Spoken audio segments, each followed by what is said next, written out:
बहू, रात के 11 बजने वाले हैं। तुषार अभी तक घर पर नहीं आया और तू चैन से बैठी हुई है। कैसी पत्नी है तू? फोन लगाकर पूछ तो सही कि कहाँ है। सुलोचना जी अपनी बहू करिश्मा को डांटते हुए बोली, माँ जी, आपका बेटा कोई छोटा बच्चा तो है नहीं कि यहाँ वहाँ गुम हो जाएगा। आप फ़ोन लगाकर पूछ लीजिए कि कहाँ रह गए हैं। करिश्मा ने जवाब दिया। सुलोचना जी पलटकर बोली, हाँ मैं तो फ़ोन करके पूछूंगी ही कि वो कहाँ रह गया, लेकिन पत्नी होने के नाते तेरा भी तो कुछ फ़र्ज़ बनता है या नहीं। पर करिश्मा ने कोई जवाब नहीं दिया। इसीलिए सुलोचना जी भुनभुनाती हुई अपने कमरे में आ गई और फ़ोन लगाने लगी, लेकिन तुषार ने फ़ोन नहीं उठाया। ये तुषार भी ना कभी भी टाइम से घर पर नहीं आता। सोचा था बहू के आने के बाद सब कुछ ठीक हो जाएगा, पर यहाँ तो बहू भी उसके जैसी ही आई है। पति से कोई लेना देना नहीं है उसे। अरे पत्नियां तो अपने पति को बांध कर रखती हैं, और एक इसे देखो तो अब तक तुषार को सुधार नहीं पाई। सुलोचना जी वापस बाहर आई तो देखा करिश्मा अपने कमरे में जा चुकी थी। उसके कमरे में जाकर देखा तो वो सो चुकी थी। बड़बड़ाती हुई हॉल में आ गई, कैसी औरत है ये। पति अब तक घर नहीं आया और उसे नींद भी आ गई। एकदम बेशर्म बहू मिली है। और सोफे में बैठ गई। रात को 12:30 बजे घर की बेल बजी। दरवाज़ा खोला तो बाहर तुषार को नशे में हालत में खड़े देखा। वो तो खुद को संभाल भी नहीं पा रहा था। सुलोचना जी उसे सहारा देकर जैसे तैसे घर में ले आई और सोफे पर बिठा दिया। कहते हैं बेटा बुढ़ापे की लाठी होता है। इस बुढ़ापे में तुझे मुझे सहारा देना चाहिए और यहाँ मैं तुझे सहारा दे रही हूँ। अरे कुछ तो शर्म कर, कब तक मुझे यूं ही परेशान करता रहेगा। लेकिन तुषार होश में हो तब तो कोई जवाब दे। नशे की हालत में ही जब सोफे पर वो लुढ़क गया तो सुलोचना जी उसे वहीं छोड़कर अपने कमरे में आकर, जब बीपी को कुछ नहीं पड़ी है तो मैं भी क्या करूँ, मेरी तो जिंदगी ही खराब हो चुकी है, बड़बड़ाती हुई वो चादर तान कर सो गई। सुबह जब नींद खुली तो देखा हॉल में तुषार अभी भी सोया पड़ा था, जबकि करिश्मा वहीं पास में डाइनिंग टेबल पर बैठी चाय पी रही थी। सासू माँ को देखते ही करिश्मा ने पूछा, मम्मी जी आप चाय पियेंगी? उसे देखकर सुलोचना जी अपने हाथ जोड़ते हुए बोली, तू ही पी तेरी चाय। पति यहाँ नशे में पड़ा हुआ है, लोगों को तो खाना पीना दुश्वार हो जाता है, पर तेरे हलक से कैसे उतर रही है ये चाय। सास की बात सुनकर वह मुस्कुराते हुए बोली, क्या बात है माँ जी, आज तो बहुत ही ज़्यादा गुस्सा हो रही हैं आप। भला मैं क्यों अपना खाना पीना बंद करूं? आपका बेटा इतने सालों से बिगड़ा हुआ है, आपने तो खाना पीना बंद नहीं किया, तो मुझसे उम्मीद क्यों कर रही हैं? करिश्मा की बात सुनकर सुलोचना जी गुस्से में उसे घूरने लगी। उन्हें अपनी तरफ देखता देखकर करिश्मा बोली, मैंने नाश्ता तैयार कर दिया है और दोपहर का खाना भी बनाकर रख दिया है। अभी शांति आ जाएगी साफ सफाई करने के लिए, तो आप उससे साफ सफाई करवा लेना। और मैं जा रही हूँ अपने मायके अपनी माँ से मिलने के लिए। शाम तक वापस आ जाऊंगी। शाम को भी क्यों वापस आती है, वहीं रह जाना। वैसे भी तेरा इस घर में होना नहीं होना एक बराबर है। जो अपने पति को संभाल नहीं सकती वो मेरा घर क्या संभालेगी।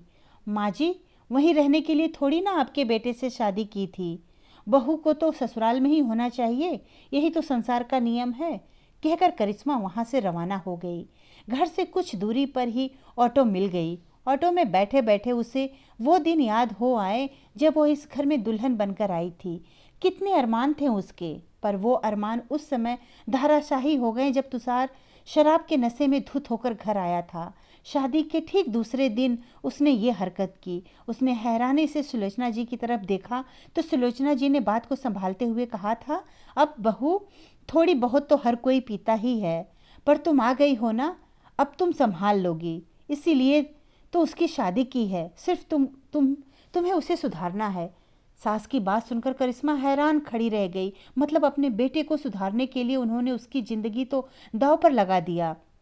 मायके वालों ने भी यही जवाब दिया, बेटा थोड़ी बहुत तो आजकल हर कोई पीता है, ये तुम पर निर्भर करता है कि तुम उसे कैसे संभालती हो। एक पत्नी चाहे तो क्या नहीं कर सकती है, और फिर इसके अलावा कोई कमी तो नहीं है। थोड़ा बहुत एडजस्ट तो सबको करना पड़ता है। पिता तो उसके थे नहीं। माँ ने जरूर इतना कहा, बेटा जैसे भी हो अपना घर संभाल ले। तेरे भाई भाभी जिन्होंने ये जानते हुए तेरी शादी एक शराबी से कर दी, तो उनसे किसी प्रकार की मदद की तो उम्मीद मत कर। करिश्मा चुप हो गई। अब जब भी तुषार शराब पीकर आता तो करिश्मा रोती, परेशान होती और सासू माँ चैन की नींद सो जाती। आखिर बेटे को बहू के हाथों संभलाकर वो बेफिक्र हो चुकी थी। लेकिन अभी 2 महीने पहले तुषार ने शराब के नशे में करिश्मा को बुरी तरह से पीटा, सिर्फ इसलिए कि करिश्मा ने उसे शराब पीने से रोका था। सासू माँ ने भी उसमें भी करिश्मा की ही गलती दी। एक पति तक नहीं संभाल सकती, पूरा घर क्या संभालेगी। मैंने तो ये सोचकर अपने बेटे की शादी की थी कि घर में बहू आएगी उसे सुधार देगी, लेकिन ये तो उल्टा उसे परेशान करने का काम करती है। अब तेरे सारे नाजो नखरे तो उठाता है, तेरे खर्चे उठाता है, फिर तू हर समय उसके पीछे पड़ी रहेगी तो हाथ नहीं उठाएगा तो बेचारा क्या करेगा। थोड़ा प्यार से संभाला कर। तो करिश्मा ने भी सोच लिया कि जब रहना इसी घर में है तो या तो जिंदगी भर मार खाते रहो या रोते रहो, या फिर बेशर्म हो जाओ और अपना रास्ता खुद चुनो। करिश्मा ने दूसरा रास्ता चुना। करिश्मा को धीरे धीरे ये बात समझ में आ गई कि तुषार उससे लड़ता झगड़ता तभी था जब वो शराब के नशे में होता था, वरना तो करिश्मा से अच्छे से ही बात करता था। इसीलिए वो जब तुषार नशे में होता तो कुछ नहीं कहती थी। एक दिन करिश्मा ने नौकरी करने के लिए कहा तो सासू माँ ने हंगामा कर दिया, पर उसे नौकरी तो करनी ही थी, आत्मनिर्भर जो बनना था उसे। पर आखिर बाहर कैसे जाए, इसीलिए अक्सर मायके का नाम लेकर निकल जाती थी। अभी 1 सप्ताह पहले इंटरव्यू देकर आई थी, वहीं से कॉल आया था तो आज वहीं जा रही थी। वहाँ पहुँची तो उसकी नौकरी पक्की हो गई। उसे दूसरे दिन से ही ज्वाइन करने को कह दिया गया। जब वापस लौट कर आई तो तुषार भी घर पर था। सुलोचना जी गुस्से में बैठी उसे ही घूर रही थी। जैसे ही उसने घर में कदम रखा बोली, आ गई महारानी, अपने मायके वालों से मिलकर। यहाँ सास और पति भूखे बैठे हैं, बेशर्म कहीं की। करिश्मा बोली, कैसी बात कर रही हो आप माँ जी, मैं खाना बनाकर तो गई थी। करिश्मा, कहाँ गई थी तुम? अभी तुम्हारी मम्मी का फ़ोन आया था, तुम मायके में नहीं थी। तुषार की बात सुनकर करिश्मा बोली, मुझे नौकरी मिल गई है, कल से ज्वाइन करनी है। सुलोचना जी बीच में ही बोल पड़ी, हाँ ये होता है औरत का त्रिया चैत्र, पता नहीं कहाँ घूम रही है और हमारे घर की इज्जत को उछाल रही है। तुषार धीरे से बोला, तुम्हें नौकरी करने की क्या ज़रूरत है करिश्मा? तुम्हारी सारी ज़रूरत मैं पूरी तो कर रहा हूँ। करिश्मा ने बड़ी विनम्रता से ही जवाब दिया, मुझे आत्मनिर्भर बनना था, मैं इसलिए नौकरी ज्वाइन कर रही हूँ ताकि मैं अपने अंदर इतनी हिम्मत जुटा सकूं कि मैं आपके सामने खड़े होकर ये कह सकूं कि आप शराब छोड़ रहे हैं या मुझे। उसकी बात सुनकर तुषार सकते में आ गया। सासू माँ अपना माथा पीटते हुए बोली, बेशर्म, अपना घर अपने हाथों से ही तोड़ रही है। ऐसा नहीं कि पति को सुधारने की कोशिश करे, बल्कि जो है उसे बिगाड़ रही है। करिश्मा फिर बोली, मैं नशा मुक्ति केंद्र नहीं हूँ, एक इंसान हूँ और मुझे भी अपनी ज़िंदगी के बारे में सोचने का पूरा हक है। मैं इस रिश्ते को एक मौका और देना चाहती हूँ। बताइए तुषार जी, आप नशा छोड़ेंगे या फिर पत्नी? तुषार काफ़ी देर तक मौन रहा, फिर बोला, ठीक है, नशा मुक्ति केंद्र जाने के लिए तैयार हूँ, पर तुम मुझे छोड़कर कभी मत जाना। पति के मुँह से ऐसी बात सुनकर करिश्मा के चेहरे पर खुशी की लहर दौड़ पड़ी।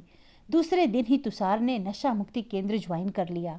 उसमें वाकई में परिवर्तन हुआ। जब वो बाहर आया तो पूरी तरह से शराब पीना छोड़ दिया था और सुलोचना जी अपनी उसी बेशर्म बहू की नज़र उतारते नहीं थक रही थी। धन्यवाद दोस्तों, कहानी अच्छी लगी तो लाइक और सब्सक्राइब जरूर करें।